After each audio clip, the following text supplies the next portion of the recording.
Bismillahirrahmanirrahim. Assalamu alaykum. Hürmetli görürmenler. İstiklal gündəlik xəbərlərimizi görüşünlərini qarşı alımız. Mən Abdullah Yalğun. Programımızda vətənimiz Şərq Türkistan və dünya gün tərtibindəki ən mühim xəbərlərini huzuruna sunumuz. Qınamızda qıtınlar ekranımızda olsun. Xitay Türkiyədəki közboyamçılıq planlarını icra qılmaqda. Xitayning İstanbulda turishliq bosh konsulxonasi yaqinda İstanbulda yoshlar saloni o'rinlashtirgan bo'lib, Sharq Turkistonda irqiy qirg'inchilik to'xtovsiz davomlashayotgan bir vaziyatda mazkur faoliyatga bir turkum Uyg'urlarmi aktivlik bilan qatnashgan. Xitoyning İstanbul bosh konsulxonasining organ to'rbetidagi mazmunlarga asoslanganda 11 dekabr Xitoy bosh konsulxonasida 3-navbatlik yoshlar saloni o'tkazilgan. Yig'ilishga Uyg'urlarni o'z ichiga olgan 20 ga yaqin kishi qatnashgan.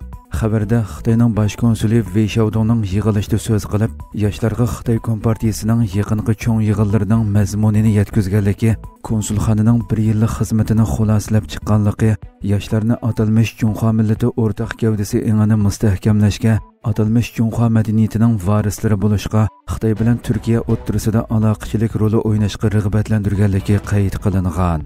Aloqador suratlarga asoslanganda yig'ilishga qatnashgan Uyg'urlarmi Xitoyning saxta tashviqotiga mos holda leksiya so'zlab, o'zlarining yaqinda Sharq Turkistonga berib hayron qolgudek taraqqiyotlarga shohid bo'lganligidek safsatalarni o'tirg'a tashlagan va vatanni suyib Turkiya Xitoy munosabatini taraqqiy qildirish uchun to'kpi qo'shadiganligi haqida jar solgan.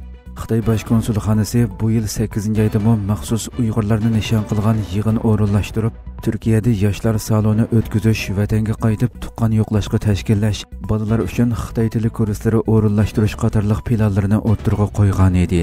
Ayni vaqtda bir turkum Uyg'urlarning yig'inga qatnashib, o'z millatini qirg'in qilayotgan Xitoyning saxta tashviqotiga moslashganligi muhojiratdagi Uyg'urlar orasida kuchli xulg'ula, g'azab, nafrat qo'zg'agan edi.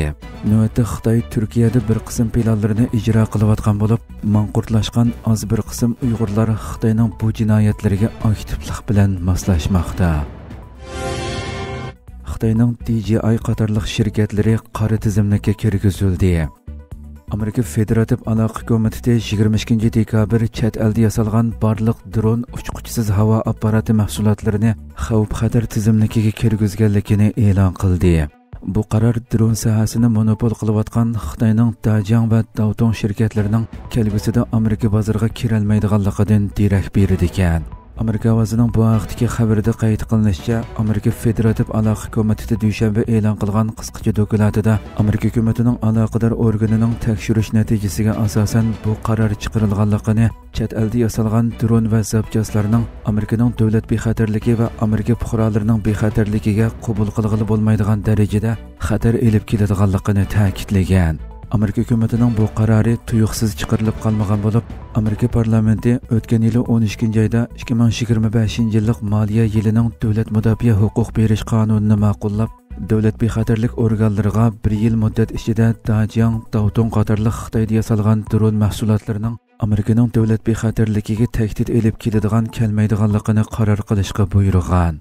Bu cheklamaning yo'lga qo'yilishi Dajang, Daotong va boshqa chet el dron ishlab chiqarish shirkatlarining Amerikada yangi dron yoki muhim zapchastlarni setish uchun Amerika Federativ aloqa komitetining ijozatnomasini ololmaydiganligidan darak berdi ekan. Amerika parlament a'zolari Federativ aloqa komitetining bu qarorini maqtab, qattiq qo'llaydiganligini bildirishgan. Navbatda Xitoyning Dajang shirkati butun dunyodagi savdo dronlari bozorining 90%dan ko'pragini, Amerikadagi savdo dronlari bozorining 50%dan ko'pragini egallab bo'lgan. Mazkur Xitoy shirkatining mahsulotlari Amerikaning qurilish, energiya, dehqonchilik, konchilik va shundaqli soqchi o't o'chirish tarmoqlarini o'z ichiga olgan nurg'un sohalarda ishlatilmoqda ekan. Ukraina oxirgi kelishim uchun tirishchilik ko'rsatmoqda. Ukraina prezidenti Volodymyr Zelenskiy Ukraina amaldorlari bilan Amerika prezidenti Donald Trumpning vakillari o'rtasida o'tkazilgan yuqori darajalik suhbatdan keyin Ukrainaning Rossiya bilan bo'lgan urushni oxirlashtirish uchun Amerika bilan birlikda bir oxirgi kelishim loyihasi ustida ishlayotganligini ta'kidladi. Zelenskiy bu haqda biz Amerikaning oxirgi kelishimni imzolashni xohlaydiganligini his qilyapmiz va biz buningga to'liq hamkorlashamiz. Ukraina hech qachon va hargizmo tinchlikqa to'salg'u bo'lib boqmadi, dedi. Va suhbat o'makining suhbatlardan texmi pishib yetilgan loyihalar bilan qaytganligini so'zlarga ilova qildi.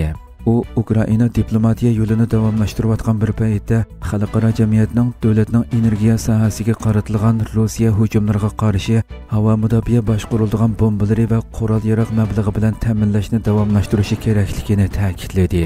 U yana kelar 2 yil uchun yaqinda tasdiqlangan 90 milliard dollarlik yordam plani to'g'risida Yevropa Ittifoqi komitetining raisi Ursula von der Leyen bilan ko'rishganligini dalilladi va bu iqtisodiy yordamni Ukrainaning davlat muqimligi uchun tarixiy bir qaror deb baholadi. Ukrainaning Trump hukumati bilan bo'lgan aloqalari Ukrainaning Amerika tashqi siyosatida yuz berishi mumkin bo'lgan bir o'zgarishdan ilgari o'zining geopolitikalik o'rnini kapolatga ega qilish tirishchanliklari bilan mos kelmoqda. Shundaqdimi Rossiya bilan Ukrainaning uchquchsiz havo apparatlari bilan o'zaro hujum qilish harakatlari yanada davomlashmoqda. Hurmatli ko'ruvchilarimiz, shuna qilib bugungi xabarlarimiz mush yerda oxirlashdi. Atigi programmamizni ko'rishguncha omon bo'linglar. Assalomu alaykum va rahmatulloh.